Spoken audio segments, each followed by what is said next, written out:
கர்த்தர் நல்லவர், கர்த்தர் நல்லவர். நாம் எடுத்து வேதத்துக்கு நேராய் வாசத்துக்கு நேராய் கடந்து போவோமே. எடுத்து வாசிப்போம். 2 சாமுவேல் 5ஆம் அதிகாரம் 10ஆம் வசனம். தாவீது நாளுக்கு நாள் விருத்தி அடைந்தான்.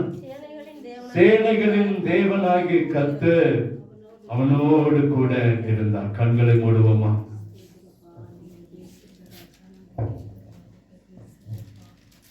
உடைய கண்களை மூடி ஆண்டவருடைய கரத்திலே வந்திருக்கிறோம். ஆண்டவர் நம்மோடு பேசுவாராக. எங்களை கிருபையாய் நேசிக்கிற அன்பின் நல்ல தகப்பனே, இந்த காலை வேளையில, இந்த ஆராதனை வேளையில உம்முடைய கரத்தில் வந்து நிற்கிறோம். நீங்க பேசுவீங்க, நீங்க தான் எங்களுக்கு வானத்தின் பலகணிகளை திறந்து வார்த்தையை அனுப்புவீங்கன்னு காத்திருக்கிறோம். ஆண்டவரே, வானத்தின் பூமி உண்டாக்கின கர்த்தரிடத்தில் எங்களுக்கு ஒத்தாசை வரும் என்று காத்திருக்கிறோம். ஆண்டவரே, எங்களை காக்கிறவர் உறங்குவதும் இல்லை, தூங்குறதும் இல்லை என்று சொல்லி நாங்கள் உண்மை நோக்கி பார்த்து கொண்டிருக்கிறோம். நீங்க பேசுங்க, நாங்க கேட்கிறோம். உங்க வார்த்தை எங்கள் மத்தியிலே கடந்து வரட்டும். ஆண்டவரே, ஒரு விசை உங்களுடைய வார்த்தை எங்கள் மத்தியிலே கடந்து வரட்டும். என்னை மறைத்து நீங்க வெளிப்படுங்க, உங்க நாமம் மகிமைப்படட்டும். இயேசுவின் இன்ப நாமத்திலே ஜெபிக்கிறோம் அன்பின் நல்ல தகப்பனே, ஆமே ஆமே. காருவோம். கர்த்தர் நல்லவர், கர்த்தர் நல்லவர். கடந்த 1ஆம் தேதி இதே வார்த்தை குறித்து பார்த்தோம். இன்னைக்கும் போன வாரமும் இதை குறித்தே பார்த்தோம். சேனைகளின் தேவனாய் கர்த்தர் அவனோடு இருந்தான், அவன் நாளுக்கு நாள் விருத்தி அடைந்தான் என்று சொல்லி நாம பார்த்தோம். 1ஆம் தேதி யாரை கர்த்தர் ஆசீர்வதித்தார் என்று பார்த்தோம். போன வாரத்திலும் நம்ம 5 இடங்களிலே தாவீது ஆண்டவருக்கு பிரியமா இருந்தான், ஆகவே கர்த்தர் அவனை ஆசீர்வதித்தார் என்று சொல்லி நம்ம கடந்த வாரத்தில் பார்த்தோம். ஆண்டவர் மேல் வைராக்கியம் வைத்தான், அபிஷேகத்தை கனமணினான், கர்த்தரை கனமணினான், தன் பாவத்தை திருத்திக் கொண்டான், ஆண்டவரையே முன்னிறுத்தினான். 5 காரியங்கள் தன்னுடைய வாழ்க்கையில செய்ததனாலே, அவன் ஆண்டவருக்கு முன்பாக தன்னை அர்ப்பணித்ததனாலே அவன் விருத்தி அடைந்தான், நாளுக்கு நாள் விருத்தி அடைந்தான் என்று சொல்லி கடந்த வாரத்திலே நம்ம பார்த்தோம். இந்த வாரமும் தொடர்ந்து கர்த்தர் தாவீதை எப்படி படிப்படியாய் நாளுக்கு நாள் கனமணினார், எப்படி அதை அவன் விருத்தி அடைய கர்த்தர் உதவி செய்தார் என்று சொல்லி நாம இன்னைக்கும் பார்க்க போறோம். நீங்க எடுத்து வாசித்து பார்த்தீங்கன்னா 1 சாமுவேல் 16ஆம் அதிகாரம் 11, 12 வசனங்களை வாசிங்க. செய்திக்கு நேரம் போவதற்கு முன்னால் ஒரு சில முன் உதாரணங்களை சொல்லிவிட்டு முன் வசனங்களை பார்த்துவிட்டு செய்திக்கு நேராக கடந்து போகிறோம். 1 சாமுவேல் 16ஆம் அதிகாரம் 11, 12 வசனங்களை குறித்து வைத்துக் கொள்ளுங்கள், அதை படியுங்கள். 1 சாமுவேல் 16, 11, 12. உன் பிள்ளைகள் இவ்வளவுதானா என்று ஈசாயை கேட்டான். அதற்கு அவன், இன்னும் எல்லாருக்கும் இளையவன் ஒருவன் இருக்கிறான், அவன் ஆடுகளை மேய்த்துக் கொண்டிருக்கிறான் என்றான். அப்பொழுது சாமுவேல் ஈசாயை நோக்கி ஆள் அனுப்பி அவனை அழைப்பி, அவன் இங்கே வருமட்டும் நான் பந்தி இருக்க மாட்டேன் என்றான் என்று பார்க்கிறோம். போதும். முதல் வசனம் இப்படியா சொல்கிறது, அவனை அழைத்து வா, அழைப்பி, அவன் இங்கே வருமட்டும் நான் பந்தி இருக்க மாட்டேன் என்றான். அப்படி வாசிக்கிறோம். 12 வசனம், ஆள் அனுப்பி அவனை அழைப்பித்தான். அவன் சிவந்த மேனியும் அழகிய கண்களும் நல்ல ரூபமுள்ளவனுமாய் இருந்தான். அப்பொழுது கர்த்தர், இவன் தான், நீ எழுந்து இவனை அபிஷேகம் பண்ணு என்றார். அல்லேலூயா. அப்படியா ஆண்டவர் முதலாவது தாவீதை எப்படி உயர்த்துகிறார் என்பதை தான் இன்னைக்கு நம்ம பார்த்து கொண்டிருக்கிறோம். அங்கே ஒரு மறக்கப்பட்ட தாவீது நமக்கு தெரியும், தாவீதை குறித்து முழு சரித்திரம் நமக்கு தெரியும்.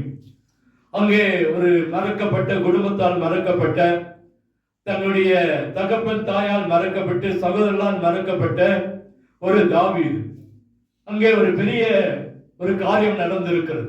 என்ன காரியம் என்று சொன்னா, ராஜாவை வேண்டும் என்று சொல்லி ராஜாவை ஒரு தேசத்துக்கு ஜனங்களாய் தேர்ந்தெடுத்த ஒரு ராஜா சவுல் ஆண்டவர்கிட்ட போய் கேட்கிறாங்க, ஆண்டவரே எங்களுக்கு ராஜா வேண்டும், எங்களுக்கு ராஜா வேணும். அப்ப ராஜா வேணும்னு உடனே அவர் சவுல் என்பவர் ஒரு மனுஷனை ராஜாவாய் ஜனங்களுக்கு கொடுக்கிறார். சரி, அவர் ஆரம்பமே ஒரு சில கண்டிஷன் வச்சுதான் ராஜாவை கொடுக்கிறார். அது வரைக்கும் ராஜா இல்லை. அங்கே தீர்க்கதரிசிகளும் அங்கே ராஜாக்களும், அந்த ராஜாக்களுக்கு முன்பாக தீர்க்கதரிசிகளும் அங்கே நியாயாதிபதிகளும் ஆட்சி செய்த காலம். முதலா எங்களுக்கு ஒரு ராஜா வேண்டும், எங்களை அரசால ஒரு ராஜா வேண்டும் என்று கேட்ட உடனே ஆண்டவர் சொல்லி ஒரு ராஜாவை கொடுக்கிறார். அவன் சவுல். எல்லா ஜனத்தை காட்டிலும் உயர்ந்தவன், எல்லா ஜனங்களை காட்டிலும் அவனுக்கு வல்லமை கர்த்தர் கொடுத்தார், அபிஷேகத்தை கர்த்தர் கொடுத்தார். இவனும் ஒரு தீர்க்கதரிசி என்று சொல்லுகிற அளவுக்கு சவுலை கர்த்தர் பயன்படுத்தினார். அப்ப சவுலை கர்த்தர் பயன்படுத்தி சவுலோடு கூட ஆண்டவர் இருந்தார், நடத்தினார், காரியங்களை செய்தார். விரோதமான யுத்தங்கள் வரும்போதெல்லாம் ஆண்டவர் சவுலுக்கு உதவி செய்தார். உதவி செய்கிற காலங்களில் ஒரு குறிப்பிட்ட இடத்துல கர்த்தர் சொல்கிறார், முழுமையாய் அழித்து போடு, முழுமையாய் அழித்து போடு, ஒன்றும் கை வைக்காத, அங்க எல்லாத்தையும் சுட்டெரித்து போடு என்று சொல்லுகிறார். ஆனால் சவுலோ என்ன செய்கிறான் என்று சொன்னால், ஒரு சில கொளுத்த காரியங்களை, ஒரு சில உயர்ந்த காரியங்களை தன் பக்கமாய் வைத்துக் கொண்டு மீதி எல்லாம் சுட்டெரித்து போடுகிறான். ஆண்டவருக்கு அந்த சத்தம் கேட்கிறது. அந்த ஆடு மாடுகளின் சத்தம் கேட்கின்ற உடனே தீர்க்கதரிசியை சாமுவேலை அனுப்பி கேட்கிறார், நீ செய்த காரியம் என்ன? நான் உன்னை முழுமையை அழிக்க சொன்னேனே, ஏன் அதை கொஞ்சம் வைத்திருக்கேன்னு சொல்லும்போது அவன் சொல்றான், உமக்கு பலியிடதான். ஆண்டவர் பலியிடனா ஃபர்ஸ்டே சொல்லியிருப்பார். பலியிட வைக்கவே கேட்கவே இல்லை. ஆனா இவன் பலியிட வேண்டும் வேண்டும் என்று சொன்னதுனால கோபம் அந்த சவுல் மேல வந்ததுனால ராஜ்யபாரம் பிடுங்கப்பட்டு வேறொருவனுக்கு கொடுக்கப்படும் என்று சொன்ன அந்த வார்த்தை அங்கே அந்த நாட்கள் நடக்குகிறது. அப்ப வேறொரு ராஜாவை எடுக்க வேண்டும், வேறொரு ராஜாவை எடுக்க வேண்டும் என்று சொன்ன அபிஷேகம் தைலம் ஊட்டப்பட வேண்டும். சாமுவேல் கடந்து போகிறான் ஒரு வீட்டுக்கு. ஏற்கனவே ஒரு அந்த வீட்டுக்கு வரேன்னு சொல்லி இருக்கிறான். அங்க போறான், எல்லா பசங்களையும் கூப்பிட்டு வைன்னு சொல்றான். எல்லாத்தையும் கூப்பிட்டு வச்சிருக்கான தாவீதை மாத்திரம் கூப்பிட்டு வைக்கல. ஆனா முதலா எங்க கர்த்தருடைய அங்கீகாரம் தாவீதின் மேல இறங்குகிறது. முதல் படி, முதல் தாவீதை கர்த்தர் தெரிந்து கொள்ள, அந்த ஜனங்கள் தெரிந்து கொள்ள, அந்த தீர்க்கதரிசி தெரிந்து கொள்ள முதல் படியத்தான் இங்கே நம்ம வாசிக்கிறோம். ஆண்டவர் அந்த சாமுவேல் போய் வீட்டுல உட்கார்ந்து இருக்கிறான். அந்த வீட்டுல இருக்கிற பிள்ளைகள் எல்லாம் வர சொல்றான். ஆண்டவரும் அந்த அவங்க தகப்பனும் எல்லாத்தையும் வர சொல்லுகிறான். வர சொல்லுகிற நேரத்தில் ஆண்டவர்கிட்ட கேட்கிறான், ஆண்டவர் இவனான்னு கேட்கும் போது இல்லை, இவனை தள்ளும் என்று சொல்லுகிறான். இவனை தள்ளு, இவன் இல்லை அப்படின்னு சொன்ன உடனே கடைசியில் என்ன நடக்குது? இவ்வளவுதானா? 7 பேர் வந்துட்டான். இன்னொரு ஆளு காணமே, ஒரு ஆள் இவ்வளவுதானா அப்படின்னும் போது இல்ல, ஒரு பையன் எல்லாத்துக்கும் இடைவன் ஒருத்தன் ஆடு மேய்ச்சிருக்கிறான், அவன் தான் இருக்கிறான். அவனை வர சொல்லுங்க, அவனை அழைப்பி அவனை கூட்டிட்டு வர சொல்லு, அவன் வர வரைக்கும் நான் இங்கே போஜனை பண்றது இல்லை. அப்போ முதல் காரியம் அங்கே தாவீதை அடையாளப்படுத்துகிற காரியம் இங்கதான் நடக்குது. அல்லேலூயா. அப்ப தாவீதின் மேல கர்த்தருடைய கரம் இருக்கிறது, இங்க அடையாளப்படுத்துகிறதை பார்க்கிறோம். அதே 1 சாமுவேல் புத்தகம் 16ஆம் அதிகாரம் 18-19 எடுத்து வாசிங்களேன். 18-19, அதே 1 அதே 16ல 18-19. இதோ பெத்லகேமியனாகிய ஈசாயின் குமாரன் ஒருவனை கண்டிருக்கிறேன். அவன் வாசிப்பதில் தேறினவன், அவன் பராக்கிரமசாலி, யுத்த வீரன், காரிய சமர்த்தன், சௌந்தரியம் உள்ளவன், கர்த்தர் அவனோடு கூட இருக்கிறார் என்றான். அப்பொழுது சவுல் ஈசாயத்தில் ஆட்களை அனுப்பி, ஆட்டு மந்தையில் இருக்கிற உன் குமாரனாகிய தாவீதை என்னிடத்தில் அனுப்பி என்று சொல்ல சொன்னான். 2வது காரியம் தாவீதை அடையாளப்படுத்த அடுத்த ஸ்டெப் பாருங்க. அவன் பதவரை எப்படி விருத்தி அடைந்தான் என்று பார்க்கிறது தான் நான் சொல்றேன். செய்திக்காக இது செய்திக்கு முன்பாக ஒரு முன்னோட்டம். அடுத்தது தாவீதை அங்கே அடையாளப்படுத்துகிறத பார்க்கிறோம். எப்படி அடையாளப்படுத்துகிறார் என்று சொன்னால், அங்கே சவுலுக்கு அடிக்கடி ஒரு பிசாசு பிடிக்கும். ஒரு பிசாசு பிடிச்சு அவன் ஆடுவா. அங்கே இருக்கிற எந்த ஜனங்களாலும் கண்ட்ரோல் பண்ண முடியாது. அரண்மனையில ஒரு கலகம் உண்டாகும், அரண்மனை ஒரு குழப்பம் உண்டாகும். உடனே அங்க என்ன நடக்கும் என்று சொன்னால், யாரையாவது ஒருவர் அந்த கிண்ணறங்களை வாத்தியங்களை வாசிக்கும் போது அந்த பிசாசு அவனை விட்டு வெளியே போகும். அந்த சூழ்நிலை தான் அன்னைக்கு நடக்குது. அப்போ யாரை கூப்பிடுறது? ஒரு நல்ல தேறினவன், நல்ல வாசிக்க ஒருவன் யார் இருக்கா அப்படின்னு சொல்லி விசாரிக்கும் போது இந்த தாவீதை கர்த்தர் அடையாளப்படுத்துகிறார். தாவீதை குறித்து அங்கே சொல்லப்படுகிறது, இந்த தாவீதுன்னு ஒருத்தர் இருக்கிறான். இவன் அரண்மனைக்கு போகாததுக்கு முன்பே இவன் ஆண்டவரால் அபிஷேகம் பண்ணப்பட்டிருக்கிறான். முதலாவது. இரண்டாவது அவன் அடுத்தது எங்க போகணும்? அரண்மனைக்கு போகணும். ஆனா அரண்மனைக்கு எடுத்தது ராஜாவா போகல. பாருங்க, அங்கே அந்த வாத்தியங்களை வாசிக்கிறவனாய் அடுத்த இடம் அங்கே கடந்து போகிறான். அங்கே கர்த்தரால் அடுத்த இடத்துக்கு அவனை தாவீதை கர்த்தர் கொண்டு போகிறார். அங்கே கொண்டு போய் அவங்க யார் இருக்கிறான்னு உடனே அவன் அது வரைக்கும் யுத்தமே செஞ்சது இல்லை. ஆனா அவனை குறித்து அங்க வாசிக்கிறோம். அவன் வாசிப்பதில் தேறினவன், அவன் பராக்கிரமசாலி, யுத்த வீரன், காரிய சமர்த்தன், சௌந்தரியம் உள்ளவன், கர்த்தர் அவனோடு கூட இருக்கிறார் என்பதை அங்க பார்க்கிறோம்.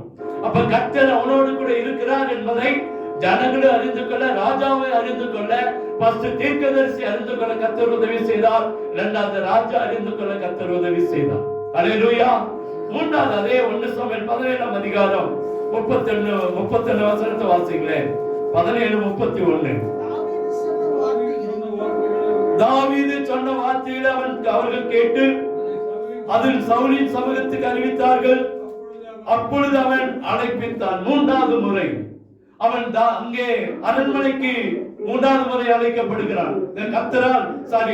கர்த்தரால் அங்கே 3வது முறை அவனை ஜனங்களுக்கு முன்பாக நிறுத்துகிறான். எப்படி என்று சொன்னால், அங்கே இவன் நம்ம போன வாரம் கூட பார்த்தோம், அவன் சகோதரர்களுக்கு பால் கட்டிகளை கொண்டு போகிறான்.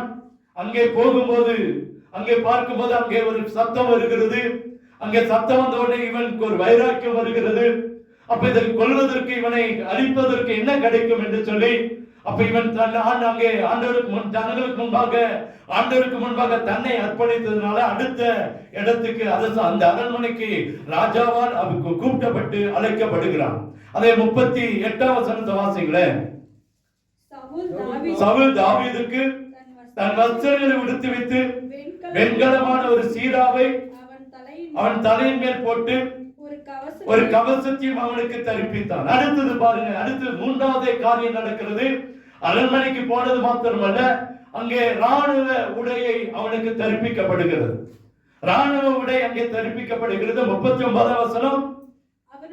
அவனுடைய பட்டயத்தை தாவீது தன் வஸ்திரங்கள் கட்டிக்கொண்டு அதிலே அவனுக்கு பழக்கம் இல்லாதனால் நடந்து பார்த்தான். அப்பொழுது தாவீது சவுலை நோக்கி, நான் இவைகளை போட்டுக்கொண்டு போக கூடாது, இந்த அபியாசம் எனக்கு இல்லை என்று சொல்லி அவனை கலைந்து போட்டான். அப்ப நமக்கு தெரியும், அங்கே அவன் அந்த டிரஸ் போடும்போது அவனுக்கு அது பழக்கம் இல்லாதனால எடுத்து போடப்படுகிறது. ஆட்டுக்கரையில போய் ஒரு கூழாங்கலை, ஒரு 5 கூழாங்கலை எடுத்து தன்னுடைய கவட்டில, தன்னுடைய அந்த கோலில எடுத்துக்கொண்டு கடந்து போகிறதே நமக்கு தெரிந்த சம்பவம். அங்கே 3வது முறை கர்த்தராலே ஜனங்களாலே அடையாளப்படுத்தப்படுகிறான். கர்த்தரால் ஜனங்களுக்கு முன்பாக ஒன்று தீர்க்கதரிசி முன்பாக அடையாளப்படுத்தப்பட்டான், ராஜாவுக்கு முன்பாக அடையாளப்படுத்தப்பட்டான். 3வது ஜனங்களுக்கு முன்பாக தாவீது அடையாளப்படுத்தப்படுகிறான். அதே 1 சாமுவேல் 17 அதிகாரம் 58 வசனத்தை வாசிங்களேன். அப்பொழுது சவுல், வாலிபனே நீ யாருடைய மகன் என்று அவனை கேட்டதுக்கு தாவீது, நான் பெத்லகேம் ஊராய் இருக்கிற உம்முடைய அடியானாகிய ஈசாயின் மகன். 4வது பார்க்கிறோம், யுத்தமெல்லாம் நடக்கிறது. யுத்தத்திலே தாவீதுக்கு ஒரு பெரிய வெற்றி. திரும்பவும் ஆடு வைக்க போயிட்டான். திரும்பவும் ஆடு வைக்க போயிட்டு திரும்பவும் அந்த அரண்மனைக்குள்ளே கொண்டு வருகிறான். அந்த அரண்மனைக்குள்ளே கொண்டு வருகிற போதுதான் இந்த பிள்ளையாண்டான் யாருடைய பிள்ளையாண்டான். அங்கே என்ன நடக்குது என்று சொன்னால், 4வது முறை என்ன நடக்குது என்று சொன்னால், இவன் ஒரு பெரிய வெற்றி, இவனுக்கு முன்பாக ஒரு பெரிய நடனம், இவனுக்கு முன்பாக ஒரு பெரிய களியாட்டம் இருக்கிறது. அப்பொழுது ராஜாவுக்கு இவனை யார் என்று அடையாளம் தெரிய வேண்டும் என்று சொல்லி ராஜாவே கேட்கிறான், இவனை பார்த்து நீ யாருடைய மகன்? இதுவரைக்கும் ராஜா அந்த ஆட்கிட்ட கேட்டுக்கொண்டிருந்தான், வேலைக்காரத்துல கேட்டுக்கொண்டிருந்தான். இப்போது நேரடியாய் தாவீதிடத்துல கேட்கிறான், நீ யாருடைய மகன்? நீ யாருடைய மகன்? அப்ப அவன் சொல்ல, அடியானாகிய ஈசாயின் மகன். 4வது முறை தாவீது அடையாளப்படுத்தான். கொஞ்சம் கொஞ்சமா தான் அவனை எடுத்தது. அபிஷேகம் பண்ணப்பட்டதும் அவன் அரண்மனைக்கு போகல. அவன் நாளுக்கு நாள் எப்படி விருத்தி அடைந்தான் என்பதை தான் இன்னைக்கு உங்களுக்கு முன்பாக வைத்துக் கொண்டிருக்கிறோம். அடுத்தது அதே 1 சாமுவேல் 18 அதிகாரம் 2வது வசனத்தை வாசிங்களேன். ஒட்டாமல் அன்று முதல் தன்னிடத்தில் வைத்துக் கொண்டான். வாசிங்க தொடர்ந்து. யோனத்தான் தாவீதை தன் ஆத்துமாவை போல சிநேகித்ததினால் அவனும் இவனும் உடன்படிக்கை பண்ணி கொண்டார்கள். யோனத்தான் போர்த்துக் கொண்டிருந்த சால்வையை கலட்டி அதையும் தன் வஸ்திரத்தையும் தன் பட்டயத்தையும் தன் வில்லையும் தன் கட்சியை கூட தாவீதுக்கு கொடுத்தான். 5ஆம் வசனம். தாவீது சவுல் தன்னை அனுப்புகிற எவ்விடத்துக்கு போய் புத்தியாய் காரியத்தை நடப்பித்ததினால் சவுல் அவனை யுத்த மனுஷரின் மேல் அதிகாரியாக்கினான். அவன் எல்லா ஜனத்தின் கண்களுக்கும் சவுலுடைய ஊழியக்காரருடைய கண்களுக்கு கூட பிரியமா இருந்தான். அல்லேலூயா. 5வது அங்கே பார்க்கிறோம், அங்கே இந்த யோனத்தான், அதாவது சவுலுடைய மகன் யோனத்தான் தாவீதோடு நட்பாயிட்டான். அவனை அவன் வீட்டுக்கு போய் விடாதனால அங்கே அவனோடு கூட அரண்மனையில் இருக்க வச்சுட்டான்.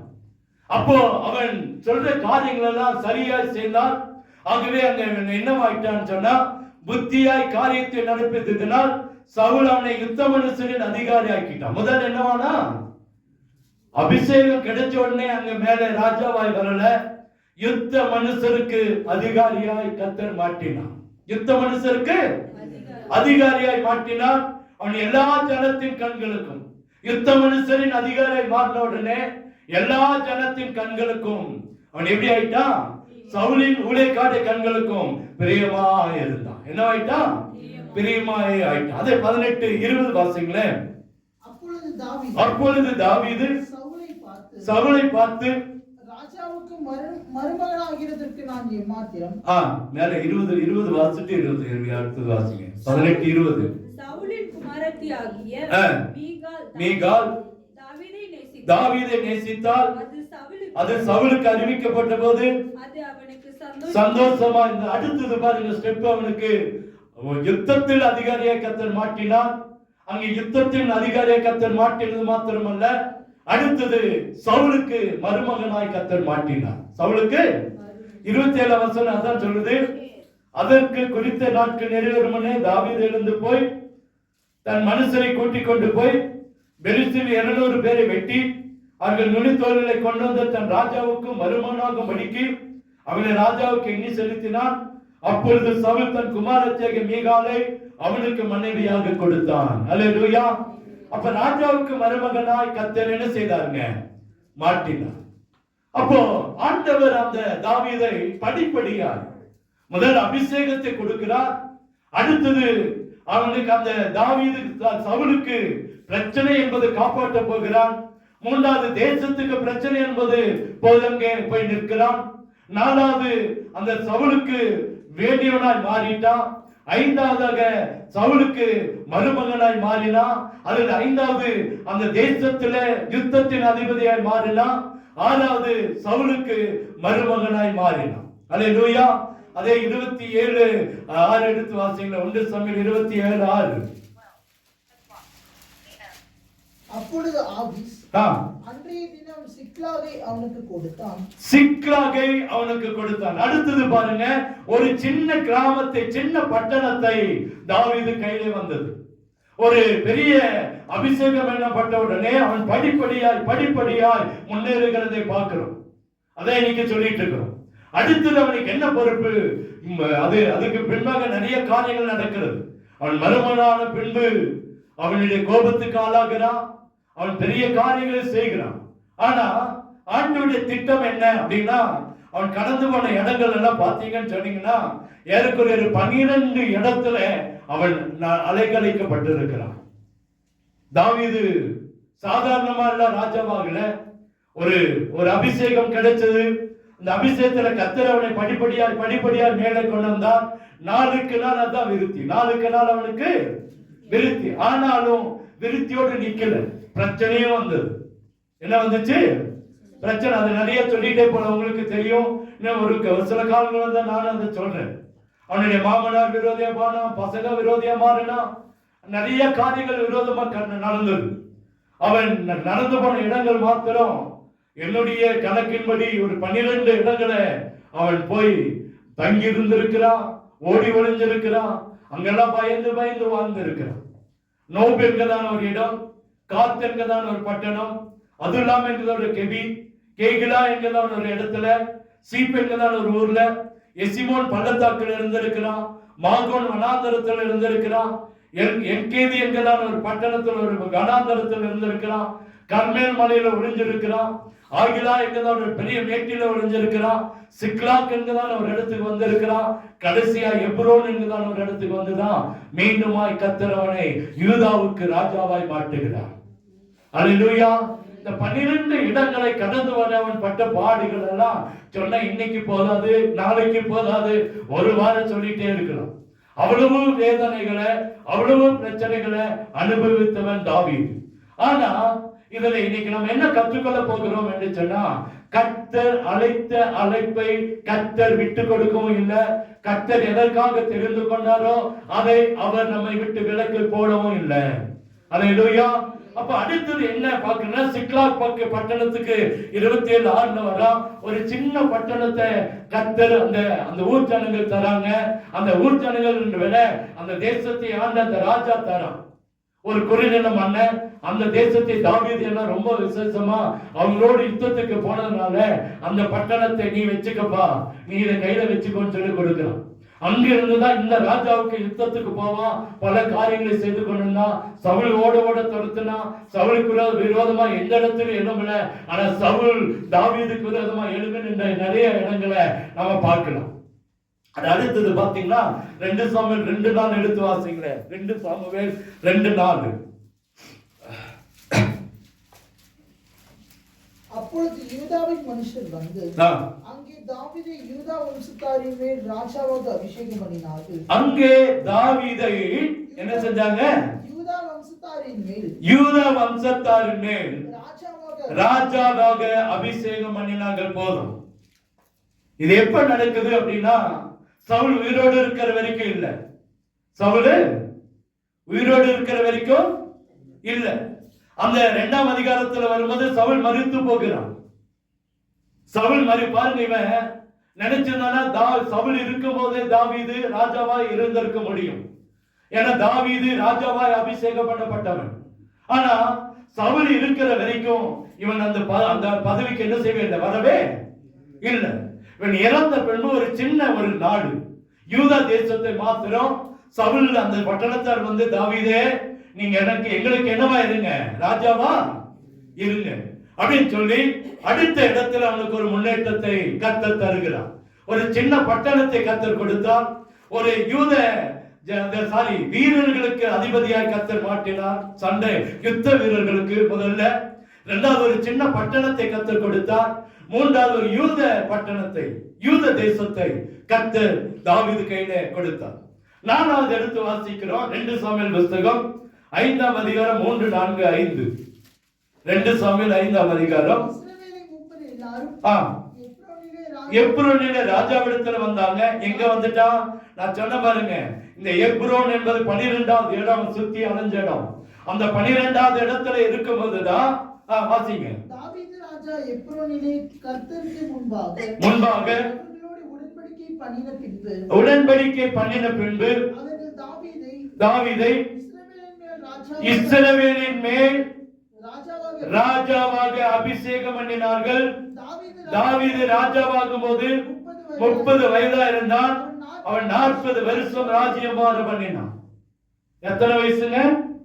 30 வயசு. ஏறக்குறைய 15 வயசுல அபிஷேகம் கிடைச்சிருக்கு. எத்தனை வயசுல? 15 வருஷம் அலைந்து திரிந்தான்.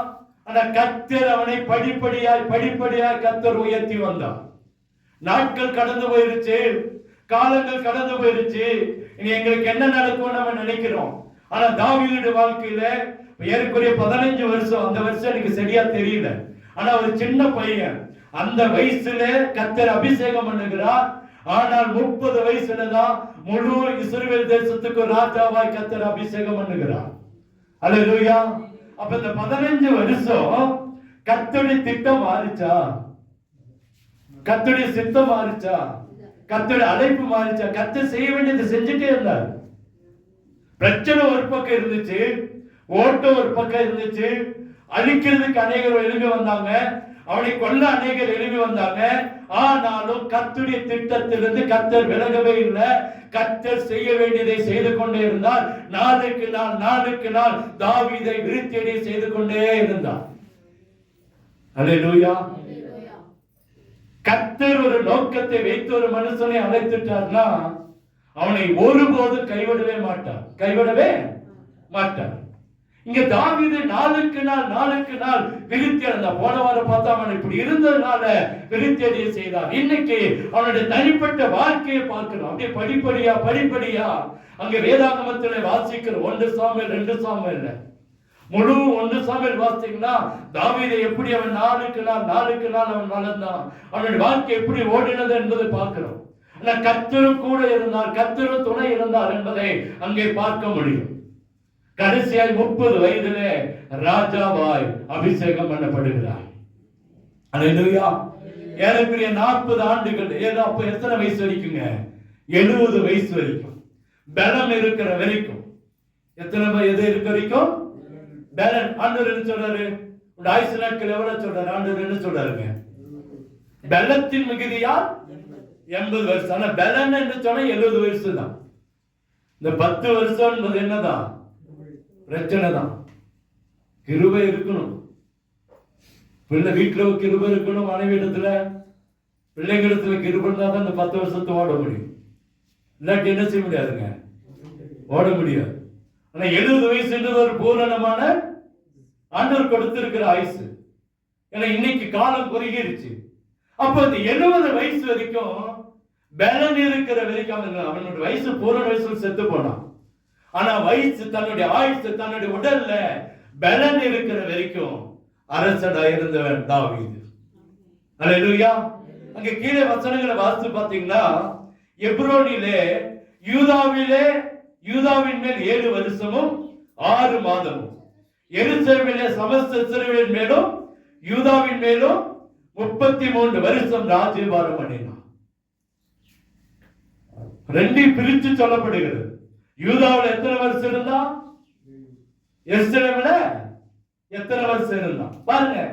அங்கே அவனுடைய வயசு பாருங்க. அப்போ 26 வயசுலதான் யூதா மேல ராஜாவாய் அபிஷேகம் பண்ணப்படுகிறான். 26 ஒரு 7 மாசம் அப்படியா? இங்க 7 வருஷம் 6 மாதம் அப்படின்னா அவன் யூதாவில் 7 வருஷம் இருக்கிறான். அப்ப 23 22 வயசுல யூதாவில் ராஜாவா இருந்திருக்கிறான். 22.6 22 வயசாகி 6 மாசத்துல யூதாவின் மேல் ராஜா வந்திருக்கிறான். 30 வயசு வரைக்கும் யூதாவில் ராஜா வந்திருக்கிறான். அந்த 30 வயசுல தான் முழு எருசலேமுக்கு ராஜாவாய் கர்த்தர் என்ன செய்திருக்கிறார்? அப்ப கணக்கு கரெக்டா என்ன சோதிக்குதா? 22.6 22 வயசு 6 மாசத்துல தான் யூதாவுக்கு ராஜாவாய் அந்த ஜனங்கள் அபிஷேகம் பண்றாங்க. ஏற்கனவே ஆண்டவர் அபிஷேகம் பண்ணிட்டாரு. இப்ப ஜனங்கள் அபிஷேகம் பண்ணணும். ஏன்னா ஜனங்களால் அறியப்பட்ட மனுஷனாய் தாவீதை கர்த்தர் வைத்திருந்தார். அப்போ ஒளிஞ்சு மறைஞ்செல்லாம் இல்லை, வெளிப்படையான அபிஷேகம், வெளிப்படையான ஆச்சரியமான காரியம். ஏதோ வீட்டுக்குள்ள கூட்டிட்டு போய் அபிஷேகம் பண்ணல, ஏதோ மறைந்திருந்து கூட்டிட்டு போய் அபிஷேகம் பண்ணல, வெளிப்படையா ஜனங்கள் வராங்க. அங்க எப்ரோனுக்கு வராங்க. அங்க எப்ரோன்ல அங்க கர்த்தர் அவங்களுக்கு என்ன செய்யறாரு? அபிஷேகத்தை ஜனங்கள் மூலமா கர்த்தர் தருகிறார். சிக்லாக்குல அங்கே கர்த்தர் அபிஷேகத்தை கொடுக்கிறார். அங்கே அந்த மேலப்பட்டினம் மேல பாக்குறோம், அந்த அகிலா மேட்ல அங்க அபிஷேகம் கிடைக்குது. அப்படியே ஒவ்வொரு இடத்திலும் கர்த்தர் அவனை அபிஷேகம் பண்ணுகிறத பாக்குறோம். தொடர்ந்து அபிஷேகம் பண்ண வருகிறார். ராஜாவாய் கடைசியில வந்து நின்ட்டான். இப்பதான் செய்திக்கு நேரா போக போறோம். செய்திக்கு நேரா போக போறோம். சரி, ஏன் ஆண்டவர் அவனை நாளுக்கு நாள் விருத்தி அடைய செய்தார்? அவனுடைய வாழ்க்கையில ஒரு படிப்படியான ஆசீர்வாதத்தை கர்த்தர் கொடுத்தான்னு பார்த்துட்டோம். கொஞ்சம் கொஞ்சமா கர்த்தர் அவனை அபிஷேகம் பண்ணுகிறார். சாரி, உயர்த்துக்கிறார். அபிஷேகத்தை ஒரு முட்டை கொடுத்துட்டாரு. ஆனா அந்த உயர்த்துக்கிறத அப்படியே நாளுக்கு நாள் செய்ய ஆரம்பிக்கிறார். ஃபர்ஸ்ட் தீர்க்கதரிசி முன்பாய், அப்புறம் இஸ்ரவேல் ஜனங்கள் அந்த அரண்மனையில் இருக்கிற ஜனங்களுக்கு முன்பாய், மூன்றாவதா அந்த இஸ்ரவேல் ஜனங்களுக்கு முன்பாய், நாலாவது அரண்மனைக்கு இல்ல, ஐந்தாவதாக அங்கே இஸ்ரவேல் ஜனங்களுடைய அந்த அதிகாரிகளுக்கு முன்பாய், ஆறாவது அங்க இருக்கிற எல்லா ஜனங்களுக்கு முன்பாய் கர்த்தர் அவனை அபிஷேகம் பண்ணுகிறதையும் உயர்த்துகிறதையும் பார்க்கிறோம். அது மாத்திரம் இல்ல, பட்டணங்களை அவர் கொடுக்கிறார். சிக்லாக் பட்டணத்தை கொடுக்கிறார். எப்ரோன்ல இருக்கும்போது அந்த யூத ஜனங்களுக்கு ராஜாவாய் மாட்டுகிறார். அங்கே அடுத்தது மொத்தமாய் அந்த எப்ரோன்ல குடியிருக்கும் போதுதான் யூத இஸ்ரவேலுக்கு முழுமையாய் ராஜாவாய் கர்த்தர் அபிஷேகம் பண்ணுகிறார். இதற்கெல்லாம் ஒரே ஒரு காரியம் இருக்கிறது. அதை எடுத்து நீங்க வாசிங்க. 2 சாமுவேல் புஸ்தகத்துல 1 சாமுவேல் புஸ்தகம் 17ஆம் அதிகாரம் 1 சாமுவேல் 17ஆம் அதிகாரம் 17 இருந்து 22 வரைக்கும் ஒரு நிறுத்தி வாசிங்களேன். ஈசாய் தன் குமாரனாகிய தாவீதை நோக்கி தாவீதை நோக்கி உன் சகோதரருக்கு இந்த ஒரு மரக்கால் வறுத்த பயிற்றையும் இந்த 10 அப்பங்களையும் எடுத்துக்கொண்டு பாளையத்தில் இருக்கிற உன் சகோதரரிடத்துக்கு ஓட்டமாய் போய் இந்த 10 பால் கட்டிகளை 1000 பேருக்கு அதிபதியான இடத்துல கொடுத்து உன் சகோதரர் சுகமாய் இருக்கிறார்கள் என்று விசாரித்து அவரிடத்தில் அடையாளம் வாங்கி கொண்டு வா என்றான். போதும். தாவீதுடைய தகப்பன் ஆடு மேய்த்துக் கொண்டிருக்கிறான். தாவீது ஆடு மேய்த்துக் கொண்டிருக்கிறான். தாவீதுடைய தகப்பன் உடனே கூப்பிடுகிறான், தாவீதை கூட்டிட்டு வாங்க. தாவீதை கூட்டிட்டு வந்த உடனே தாவீதுகிட்ட சொல்றான், அவங்க அப்பா உனக்கு ஒரு வேலை இருக்குது, நீ போய் உன்னுடைய ஆடுகளை, உனக்கு கை இருக்கிற ஆடுகளை அதனுடைய காவல்காரிடத்துல, அங்க காவல் காக்கிற அந்த ஆட்களிடத்துல ஒப்புவிச்சுட்டு நான் உனக்கு ஒரு வேலை தர, அதை செய்யுங்க. உடனே தாவீது ஓடி போய் தன் வசம் இருந்த ஆடுகளை அங்கே காவல் காத்து கொண்டிருந்த இடங்களிலே அந்த மனுஷரிடத்திலே அதை விட்டு விட்டு அவன் என்ன செய்கிறான்? அங்க வசன வாசிக்க தாவீது அதிகாலை இருந்து ஆடுகளை காவலாளி வசமாய் விட்டு ஈசாயி தனக்கு கற்பித்தபடியே. அப்போ அவன் என்ன சொல்றான், என்ன செய்யறான்? சும்மா அனாதையா விட்டுட்டு வரல. அவன் அந்த ஆடுகளை அப்படி அம்போனெல்லாம் விட்டுட்டு வரல. அங்க இருக்கிற காவலாளிகளிடம் ஆட்களை வித்துட்டு பார்த்துக்குங்கப்பா, வித்துட்டல்ல விட்டுட்டு அங்க நான் கொஞ்ச நாள் நான் போயிட்டு கொஞ்சம் வேலையா போயிட்டு வரேன், இந்த ஆடுகளை கொஞ்சம் பார்த்துக்க அப்படின்னு சொல்லி விட்டுட்டு இவன் போய் தன் தகப்பன் சொன்னது, உன் சகோதரருக்கு இந்த ஒரு மரக்கால் வறுத்த பயிற்றையும் இந்த 10 அப்பங்களையும் எடுத்துக்கொண்டு பாளையத்தில் சகோதரருக்கு ஓட்டமாய் போய் இந்த 10 பால் கட்டிகள் 1000 பேருக்கு அதிபடத்தில் கொடுத்து உன் சகோதரர் சுகமாயிருக்க விசாரித்து என்ன செய்ய சொல்ல, இதை கொடுத்து 1000 பேருக்கு அதிபதியா இருக்கிற இதை கொடுத்துட்டு எங்க அண்ணங்களுக்கு கொடுத்துருக்கேன்னு சொல்லிட்டு அப்படியே ஓடி போய் உங்க அண்ணங்களை ஒரு பார்வை பார்த்துட்டு அவங்க எப்படி இருக்காங்கன்னு கேட்டுட்டு அங்க இருந்து அந்த அதிபதிட்டு வீட்டுக்கு வந்து அந்த அதிபதிட்டு நான் கொடுத்துட்டேன், எங்க அண்ணனை பார்த்துட்டேன்னு சொல்லி ஒரு லெட்டர் வாங்கிட்டு நீ என் வீட்டுக்கு வா, என் வீட்டுக்கு வா. யார் சொன்ன வேலை இது? யார் சொன்னதுங்க? தாவீதுடைய தகப்பன் ஈசாய். அப்ப அவனுக்கு ஒரு வேலை கொடுக்கிறான். இந்த வேலைய அவன் அந்த இடத்துல பாருங்க, ஆண்டவர் முதலாவது தாவீதுக்கு கொடுத்த ஒரு பெரிய வேலையை கீழ்ப்படுகிறானான்னு பார்க்கிறது தான். என்னதான்? நான் உன்னை உயர்த்த போறேன், உன்னை ஆசீர்வதிக்க போறேன், அதுக்கு முன்னாடி சின்ன வேலையை கொடுக்கிறேன். தாவீது கீழ்ப்படுகிறானா? தாவீது இதை சொன்னது செய்யலாம், எல்லாருமே செய்யலாம். அப்பா சொல்ற வேலையை பிள்ளை என்ன செய்யலாம்? செய்யலாம். செய்யாம இருக்க மாட்டாங்க, செய்வாங்க. செய்யாம இருந்தாலும் ஒரு நாளைக்கு செய்வாங்க, நம்பிக்கையோடு காத்து இருக்கலாம். ஆனா ஒரு கண்டிஷன் பார்த்துங்க, நீ போய் அதை கொடுத்துடணும். உங்க அண்ணன் தம்பி, உங்க அண்ணங்களை நீ பார்க்கணும், விசாரிக்கணும். திரும்பி வந்து ஒரு அடையாளத்தை வாங்கிட்டு வரணும். என்ன வாங்கிட்டு வா? நான் போனேன், அந்த ஒரு படி பயிற்றையும் வறுத்த பயிரையும் ஒண்ணு கூட சாப்பிடாம கொடுத்துட்டேன். இந்த 10 அப்பங்களையும் ஒண்ணு கூட எடுக்காம நான் என்ன செஞ்சுட்டேன்? கொடுத்துட்டேன். அந்த 10 பால் கட்டிகளை ஒரு தொண்டு கூட நான் சாப்பிடல, அத்தனையும் கொடுத்துட்டேன் அப்படின்னு செக் பண்ணி அவங்ககிட்ட ஒரு லெட்டர் வாங்கிட்டு வரணும். அவங்க அப்பா ஏற்கனவே கொடுத்திருக்கான், ஒரு படி வறுத்த பயிரே கொடுத்திருக்கிற தாவீதுட்ட 10 பால் கட்டிகளை கொடுத்துட்டு இருக்கிற, 10 பெரிய அப்பங்களை கொடுத்திருக்கிற. இதுல ஏதாச்சும் குறைந்தா சைன் போடாத. இதுல ஏதாச்சும் ஒண்ணு குறைஞ்சாலும் அவன் சைன் போட மாட்டான். இவன் எதையும் எடுத்துடக்கூடாதுன்னு ஒரு கண்டிஷன் வேறு. இவன் வழிக்கு என்ன கொடுத்துட்டாங்கன்னு தெரியல, சாப்பிட கொடுத்தாங்களா கொடுக்கலையான்னு தெரியல. ஏன்னா இவன் ஒதுக்கப்பட்டவன், தள்ளப்பட்டவன், மறக்கப்பட்டவன், என்ன நடந்தது நமக்கு தெரியல, வேதாகமத்துல இல்ல. ஆனா இது அத்தனை அவன் சரியா செஞ்சிருக்கணும். இது மாத்திரம் போய் அண்ணன் 3 பேரும் கேட்கணும், எப்படிப்பா இருக்கீங்க, எப்படிப்பா, நம்மளா அந்த சொல்ல போய வேலையை பார்த்துட்டு நம்ம சொல்லிருப்போமா? கொண்டு போய் கொடுக்குறது பெருசு இல்ல, இதுல ஒண்ணு கூட குறையக்கூடாது. வழியில ஏதோ ஒண்ணு பிடிச்சிச்சு, ஏதோ ஒண்ணு பண்ணுச்சு, நான் இதுக்கு பொறுப்பாக முடியுமா? அவன் தட்டி கழிச்சிருக்கலாம். அவன் எதையுமே செய்யல பாருங்க, அப்படியே கீழ்ப்படிந்தான், அப்படியே கீழ்ப்படிந்தான், அத்தனையும் செஞ்சா. போனா அந்த அதிபதியிட்ட கொடுத்தா, அவங்க அண்ணங்களை போனா, அந்த வசனம் இருக்கு பாருங்க, எடுத்து வாசிங்களேன். இந்த 10 பால்கட்டிகளையும் 1000 பேருக்கு அதிபதியானவரிடத்தில் கொடுத்து. எத்தனை வசனமா? எந்த வசனம்? 18. வாசிங்க வாசிங்க. இந்த 10 பால்கட்டிகளையும் 1000 பேருக்கு அதிபதியானவரிடத்தில் கொடுத்து சகோதரர் சுகமாய் இருக்கிறார்களா என்று விசாரித்து அவர்களிடத்தில் அடையாளம் வாங்கி கொண்டு வா. இல்ல, அது இன்னொரு இடத்துல இருக்கு பாருங்க. அவன் அண்ணன் தம்பிகளை விசாரிக்கிறான். எங்க 29ஆம் வசனத்தை வாசிங்க. சாரி, 32ஆம் வசனமா? 22ஆம் வசனத்தை வாசிங்க. அப்பொழுது தாவீது தான் கொண்டு வந்தவைகளை இறக்கி ரத்துகளை காக்கிறவன் வைத்துவிட்டு சேனைக்குள் ஓடி தன் சகோதரரை பார்த்து சுகமாயிருக்கிறான்னு கேட்டான்.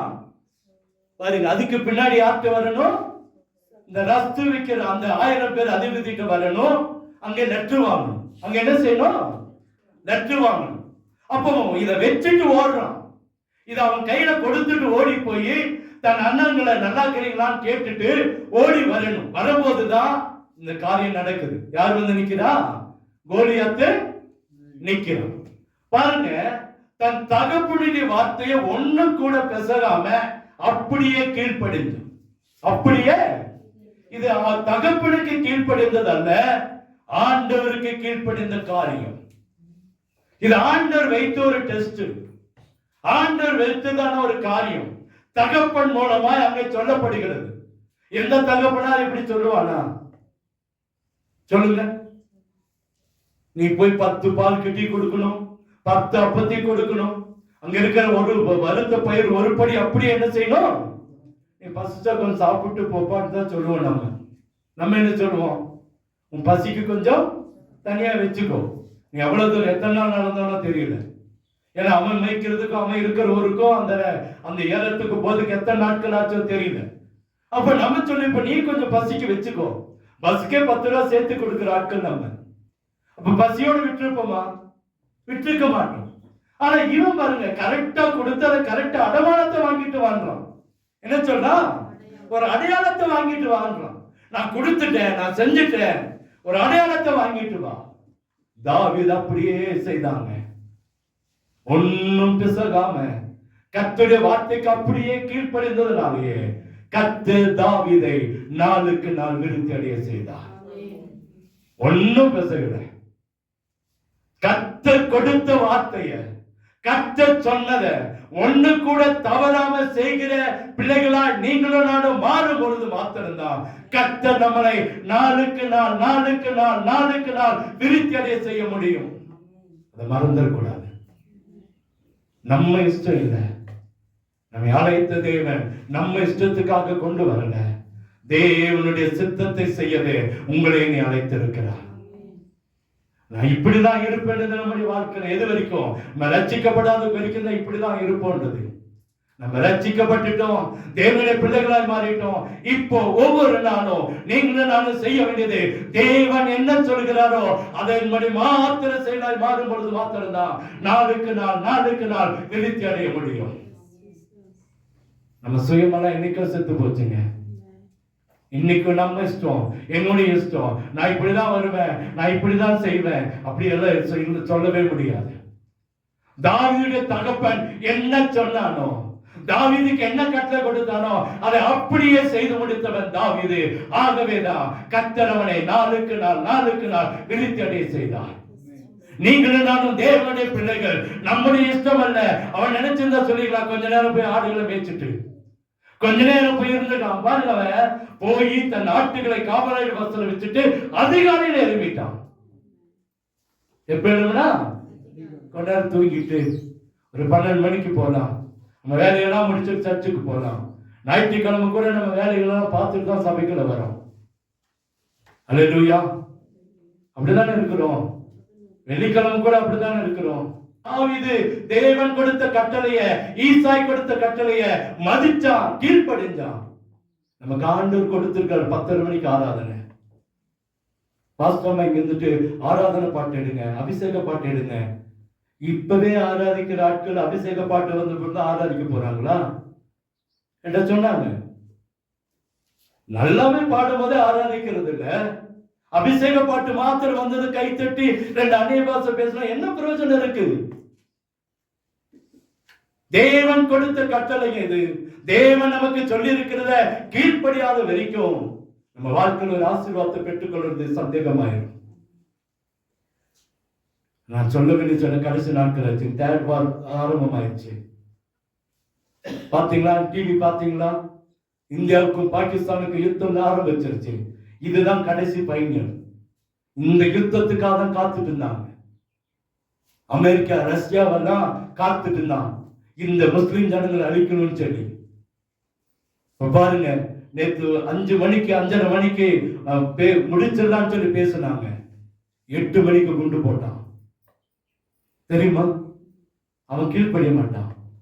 இன்னிதான் இவன் ஏற்கனவே அவங்க குறிச்சு சொல்றாங்க, பாகிஸ்தானோட புத்தி அதானா, இந்தியாவை கொஞ்சம் அப்படியே வழிவிலக சொல்லிட்டு யுத்தம் நடக்காத இவங்க பிரிட்டிஷ் எல்லாம் தன் கேம்புக்கு போகும்போது அவன் ஊடுருவான். ஏற்கனவே அப்படிதான் செஞ்சிருக்கான். ஏற்கனவே யுத்தத்தில் இப்படி நடந்திருக்கு. இப்ப நேற்று வங்க தேசத்துல உள்ள ஊடுருவப்பட்டு இருக்கிறது. நாளைக்கு 12ஆம் தேதி, நாளை மறுநாள் ஒரு பெரிய பேச்சுவார்த்தை இருக்கு. இதுக்கு கீழ்ப்படிஞ்சு அதுல கையெழுத்து போட்டா மாத்திரம் தான் நம்ப முடியும். இல்லைன்னா யுத்தம் என்ன செய்யுங்க நடக்கும். இந்த யுத்தம் நடந்த அமெரிக்கா, ரஷ்யா, கனடா போன்ற அந்த நாடுகள் இந்தியாவுக்கு சப்போர்ட் பண்ணும். அத்தனை முஸ்லிம் கண்ட்ரியும் பாகிஸ்தானுக்கு சப்போர்ட் பண்ணும். 3ஆம் உலக போர் வரும். தேர்ட் வார் வந்துச்சுன்னா ஆண்டோட வருகை வந்துருச்சு. தெரியுமா? ரொம்ப ஜாக்கிரதையா இருக்க காலம். இன்னியும் அப்படியே பூசி மொழி உங்களோட பேசி கொண்டிருக்கணும்னு இல்லை எனக்கு. நான் கர்த்தர் சொன்னதை சொல்றேன். கர்த்தர் தாவீது எப்படி ஆண்டோட வார்த்தைக்கு அப்படியே கீழ்ப்படிஞ்சானோ அதே போல நீங்களும் நானும் என்னைக்கு கீழ்ப்படுகிறோமோ அன்னைக்குதான் வர வர விருத்தியை கர்த்தர் நம்முடைய வாழ்க்கையை செய்ய முடியும். கண்களை மூடுவோமா? தாவீது கொஞ்சம் கூட மாறல. கொஞ்சம் கூட தன் வாழ்க்கையில மாற்றம் கொண்டு வரவே இல்லை. நம்ம எப்போ ஒரு ஆறாவது நேரத்தை வச்சிடலாமே, எப்போ ஒரு பாசிங் பிரேயர் வச்சிடலாமே. எதுக்கு நேரங்கள்? ஆண்டவர் கொடுத்த நேரம். 10:30 மணிக்கு ஆராதனை, 10:30 மணிக்கு உபவாச ஜெபம். அந்த நேரத்துக்கு நம்ம முக்கியத்துவம் கொடுத்து ஓடி வரணும். காலை 8 மணிக்கு ஆராதனை, 8 மணிக்கு உபவாச ஜெபமா ஓடி வரணும். எனக்கு நேரம் முக்கியம் இல்லை, சபைதான் முக்கியம். சபைகளை வந்து ஜெபிச்சா போதும், அது எல்லாம் இல்லை. அது கீழ்ப்படியாத ஆவியின்வேன். தாவீது பாருங்க, தன்னுடைய ஆடுகளை கொண்டு போய் காவலாளி வசத்துல வச்சுட்டு அதிகாலையில ஓடி வந்தான்.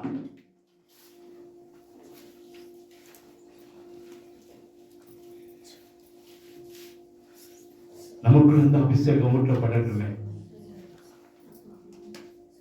ஒரு நாளாவது நான் ஒரு 10 நிமிஷத்துக்கு முன்னாடி வந்து உட்காந்து ஜெபம் பண்றேன். ஒரு நாளாவது நான் ஒரு 10-20க்கு வந்து உட்காந்து ஜெபம் பண்றேன். அந்த எண்ணம் நமக்குள்ள வர மாட்டேங்குது.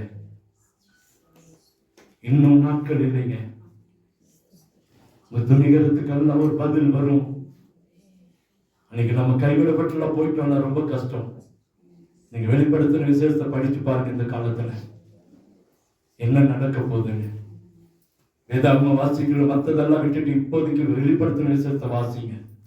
இன்னைக்கு நடக்கிற யுத்தத்துக்கும் நடக்கிற பிரச்சனைக்கும் எவ்வளவு ஒத்து போகுதுன்னு பார்க்க முடியும். நாளைக்கு ஏன் பாஸ்டர்களை கேட்கல, ஏன் பாஸ்டர்களுக்கு டைமை பத்தி சொல்ல, ஏன் பாஸ்டர் சொல்லன்னு சொல்லி அங்க போய் சொல்லிடக்கூடாது. எங்க பாஸ்டர் எப்ப வந்தாலும் ஏத்துக்கொள்வாருங்க, என்னன்னாலும் நடந்தாலும் சரி அவர் ஏத்துக்குவாரு அப்படின்னு இருக்கக்கூடாது. எங்க பாஸ்டர் இப்படிதாங்க, கொடுத்தாலும் கொடுக்காட்டியும் செஞ்சாலும் செய்யாட்டியும் என் ஆண்டோடைய வார்த்தையை சரியா சொல்லிட்டு போயிருவேன். எனக்கு கற்றுக் கொடுத்தது அதுதான், ஆண்டவர் எண்ணத்துல சொல்லுகிறது அதுதான். நான் உங்களுக்காக என் ஆண்டோடைய செய்தியை மாற்றணும்னு இல்லை, ஜனங்களை பிரியப்படுத்துகிற தேவனை பிரியப்படுத்துகிற ஆராதனை இது. மனுஷனுக்கான செய்தி இது, நம்மளை திருத்துகிற செய்தி, விசுவாசிகளுக்கான செய்தி இது. மனுஷனுக்கும் விசுவாசிக்கு வித்தியாசம் இருக்கு, ரட்சிக்கப்பட்டவங்களுக்கும் ரட்சிக்கப்படாதவங்களுக்கும் வித்தியாசம் இருக்கு. காலையில 10 மணிக்கு வர அங்க ஒரு சர்ச்சில் ஆராதனை பாட்டு சத்தம் கேட்குது. இங்க 10:30 மணிக்கு வர ஆட்கள் அங்க 10 மணிக்கு போய் உட்கார்ந்து இருக்கிறாங்க. தெரியுமா? வண்டி நிக்குது, ஆராதனை நடக்குது. நம்ம சபைக்கு வரும்போது மாத்திரம் தான் டைம், மற்ற சபைக்கு போட்டும் வண்டி எடுத்துட்டு போய் அங்க உட்கார்ந்து ஆராதிக்கிறோம். 10 மணிக்கு நான் மேல வரும்போது ஒரு ஆள் கூட கீழே போகுது.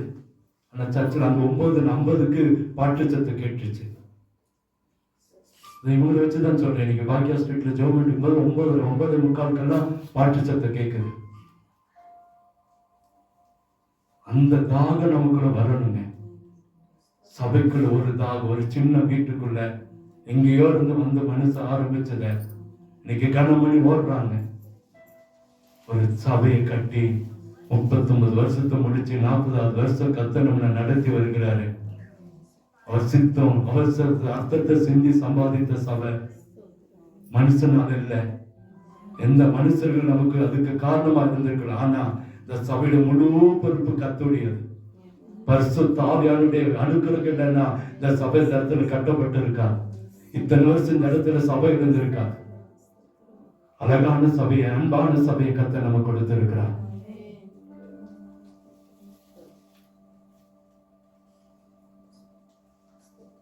கொஞ்சம் உணர்வோட என்னங்க, நான் தேவனை ஆராதிக்க வரேன். மனுஷன் அல்ல, மனுஷன் அல்ல, என் தேவனை தெரியப்படுத்த வந்திருக்கிறேன். என் மனுஷனுக்காக பாஸ்டுக்காக இல்லை. என்னுடைய நேரம் இன்னைக்கு எத்தனை பேர் சரியா உள்ள வந்து உட்கார்ந்தோம், உங்களுக்காக அந்த வார்த்தை. நீங்க கோச்சுட்டாலும் சரி, தேவன் சொல்லுகிறத சொல்றேன். ஆண்டவர்கிட்ட கீழ்ப்படியணும் கர்த்தர் விரும்புகிறார்.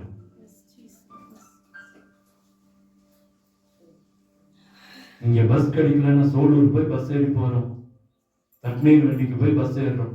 கோக்கால் பஸ் கிடைக்கலன்னா எவ்வளவு பாரத்தோடு, எவ்வளவு தாகம், எவ்வளவு தூரம் ஓடுறோம். கண்ணீர் முக்கிலிருந்து சோலூருக்கு போய் பஸ் ஏறி போற ஆட்கள் இருக்கிறோம். கண்ணீர் முக்கிலிருந்து சபைக்கு வருவதற்கு நேரம் கிடைக்கல, ஒரு பாசிட்டிவ் பிரேயர் வர்றதுக்கு நேரம் இல்லை, ஒரு காலை ஜபத்துக்கு வர்றதுக்கு நேரம் இல்லை, கண்ணீர் முக்கில இருந்து ஒரு உபவாச ஜபத்துக்கு வர்றதுக்கு நேரம் இல்லை. எவ்வளவு வேதனை பாருங்க. கண்ணீருக்கு எப்படிங்க ரட்சிக்கப்பட முடியும்? எப்படிங்க அந்த ஜனங்களுக்கு நம்ம கொண்டு வர முடியும்? அவங்கள கொண்டு வர வேண்டாங்க, நம்மளாவது பருவத்துக்கு போவோமான்னு பார்த்துருங்க. அவங்களை கொண்டு வருவது அடுத்தது இருக்கட்டும், அது கர்த்தர் நினைச்சா செய்வார்.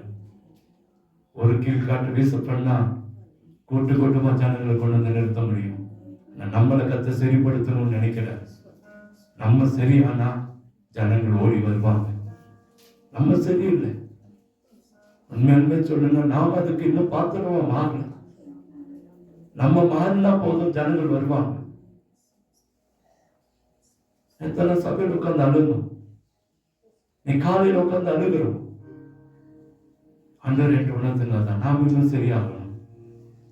நம்ம சரியான ஜனங்கள் தேடி வருவாங்க. நம்ம இன்னும் சரியாகல.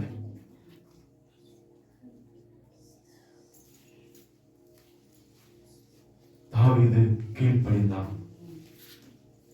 அப்படியே செஞ்சான். என்ன சூழ்நிலை பாருங்க. கீழ்ப்படிது வேற, பிரச்சனை மத்தியில கீழ்ப்படிகிறது வேற. ஒரு கண்ட்ரோல், அவனுக்கு ஒரு கட்டுப்பாடு விதிக்கப்படுகிறது. கையில சாப்பாடையும் கொடுத்துட்டு பால் கட்டிகளை கொடுத்துட்டு, ஏன்னா அவனுக்கு ஆடு வைக்கிறவனுக்கு பால் கட்டி மேல ஆசை இருக்கும், அதோட சுவை அவனுக்கு தெரிஞ்சிருக்கும். வறுத்த பயிறு அவன் மடியில கட்டி ஆடு வைக்கும் போதெல்லாம் சாப்பிட்டு பழகினவன். அப்போ கிடைச்சாத ஒரு சில நேரங்கள்ல கிடைக்கும். இப்ப தாவீதுக்கு அது மேல ஒரு தனி இஷ்டம் இருக்கும். ஆனா ஒண்ணு கூட எடுக்காம, ஒண்ணு கூட சிந்தாம, அப்படியே ஒரு படி வறுத்த பயிற்ற கொண்டு போய் ரஸ்துகள் இருக்கிற இடத்துல கொடுத்தானே. 10 அப்பத்துல ஒரு துண்டு கூட பிக்காம, அந்த 10 பால் கட்டிகளை ஒரு துண்டு கூட எடுக்காம கொண்டு போய் கொடுத்தானே. அவனுடைய கீழ்ப்படிதல், அவனுடைய விசுவாசம் எவ்வளவு பெருசு.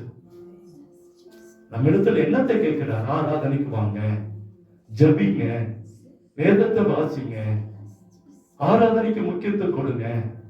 இதுதான் அவர் வைத்திருக்கிற வறுத்த பயிறு, வைத்திருக்கிற பால் கட்டி, வைத்திருக்கிற அப்பம் நம்மிடத்துல கொடுத்திருக்க. சரியா கொண்டு போப்பா. ஞானஸ்தானம் எடுக்கும் போதே உங்களிடத்துல சொல்லப்பட்டதுதான் இது, இல்லைன்னு சொல்ல முடியாது. சபைக்கு சரியா இருக்கணும், வேதத்தை வாசிக்கணும், தசபாத்திரம் உண்மையா இருக்கணும், தேவன் வருகிற வரைக்கும் விசுவாசத்தை காத்துக்கொள்ளணும். அன்னைக்கு உங்களுக்கு சொல்லிதான் ஞானஸ்தானம் கொடுக்கப்பட்டு இருக்கிறது. மாட்டி எல்லாம் கத்தர் கேட்கல, உங்களிடத்துல சொல்லாத எதுவுமே கேட்கல. ஆலயத்துக்கு சரியா போகணும், உபவாச ஜபத்துக்கு முக்கியத்துவம் கொடுக்கணும். கிளாஸ் எல்லாம் எடுத்துதான் உங்களுக்கு ஞானஸ்தானம் கொடுத்திருப்பாங்க. நம்ம சபை வளரணும்னா நாம மாறணுங்க. தாவீதுக்கு இருந்த அந்த கீழ்ப்படிதல் நமக்குள்ள வேணும். அப்படியே கொண்டு போய் கொடுத்துட்டு அவன் நினைச்சிருக்கலாம், ஓடி போயிட்டு இருக்கலாம். போய் இவனுக்கு நினைத்த போய் பார்க்கறது, எங்க அப்பாவுக்கு வேற வேலை, நானா போய் விசாரிக்கிறாங்க. யுத்தத்துல நிக்கிறவன் விசாரிக்கிறான். நமக்கு இன்னும் அந்த விசாரிக்கிற குணம் வர்றதில்லை. விசாரிக்கிற நிலைமை நமக்குள்ள இல்லை. ஒருத்த வரலன்னா ஏன் வரலன்னு கேட்கறதுக்கு இன்னைக்கு ஆள் இல்லை. இன்னைக்கு விசாரிக்க நமக்கு மனசு வர்றதில்லை. நம்ம விசாரிச்சான். அங்க இருக்கிறவன போய் தேடி, அத்தனை லட்சம் வீரர்கள் இருக்கிற இடத்துல ஒரு 1000 பேர் இருக்கட்டுமே, இந்த 1000 பேர் இருக்கிற இடத்துல போய் தன் அண்ணன்களை கண்டுபிடிச்சு விசாரித்துட்டு ஓடி வரான். முடிச்ச உடனே ஓடுறோம். ஒரு விசாரிக்கிறது நிலைமை இல்லை. மற்றவங்களை குறிச்சு நமக்கு என்ன நடக்குதுன்னு தெரியாது. கர்த்தருடைய சித்தம் அதுதான். தாவீது கீழ்ப்படிந்தான், தன் தகப்பனுடைய திட்டத்தை அப்படி நிறைவேற்றினான். ஆகவேதான் ஒரு பெரிய கோலியாத்தை மேற்கொள்ள கர்த்தர் கிருபை கொடுத்தான். அவன் பாடினான், இந்த ஸ்திரீகள் தான் பாடினாங்க, தாவீது கொண்டது 1000, சவுல் கொண்டது 1000, தாவீது கொண்டது 10000. எவ்வளவு பெரிய எவ்வளவு ஒரு பெரிய மகிமை, பெரிய மகிமை. இது நாளைக்கு நமக்கு அந்த பல்லவத்துல கிடைக்குங்க. தெய்வத்துதல் எல்லாம் அப்படியே நம்மளை கை கட்டி அப்படியே வரவேற்று நமக்கு ஒரு கிரீடத்தை கொடுத்து அப்படியே கூட்டிட்டு போனா எவ்வளவு பெரிய மகிமை. சவுலுக்கு கிடைச்சது வெறும் 1000, நமக்கு 1000 வேணுமா? 10000 வேணுமா? 10000 வேணும் தான் கர்த்தர் விரும்புறார்.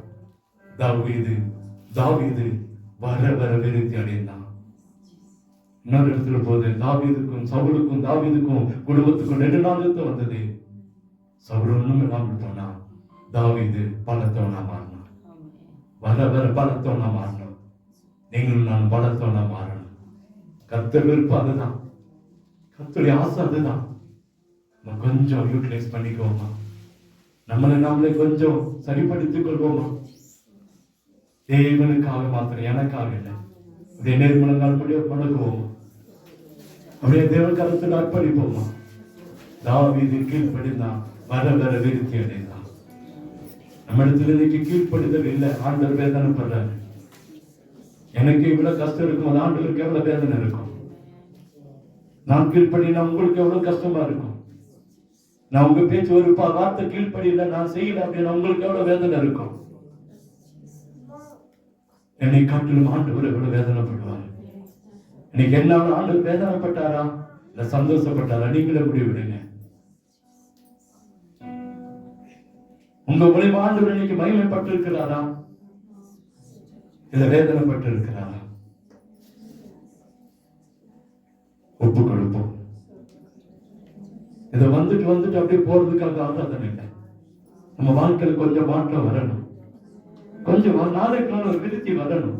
நம்ம நாளுக்கு நாள் தேஞ்சு போயிட்டே இருக்கிறோமே. நாளுக்கு நாள் தேஞ்சு போயிட்டே இருக்கிறோமே. என்னுடைய வேதனை அதான். ஒரு விருத்தி இல்லையே. ஆசீர்வாதத்துல விருத்தி வரணும்னு கேட்கிறோம். விவசாயத்துல விருத்தி அடையணும்னு கேட்கிறோம். என்னுடைய தனிப்பட்ட வாழ்க்கையில விருத்தி அடையலையே. நான் இன்னும் விருத்தி அடையலையே. இன்னும் எங்கேயோ எனக்கு தேவனுக்கு இருக்கிற அந்த கீழ்ப்படுதல் எங்கேயோ இடத்துல ஒரு பிளாக் இருக்குது, ஒரு அடைப்பு இருக்குது. என் ரத்தோட்டம் சீராகணும்னு விரும்புறேன். ஆனா எனக்கு தேவனுக்கு இருக்கிற ரத்த ஓட்டம் சீரா இல்லையே.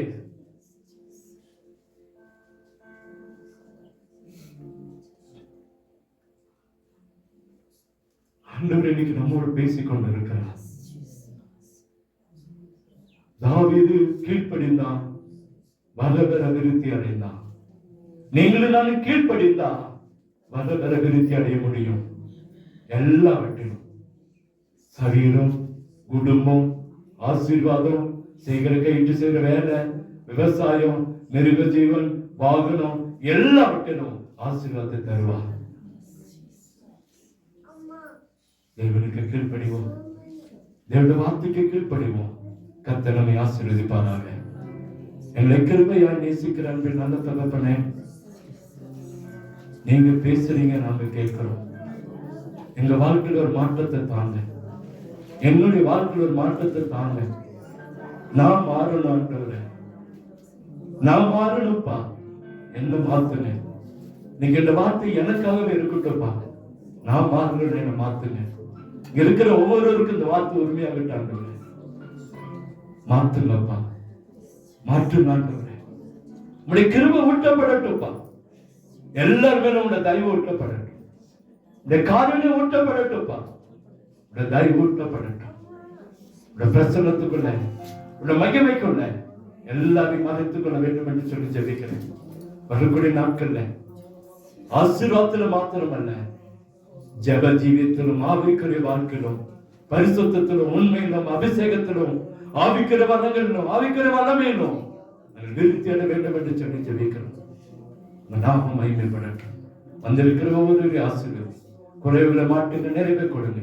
இயேசுவின் இன்ப நாமத்தில் ஜெபிக்கிற அன்பின் நல்ல தகப்பனே.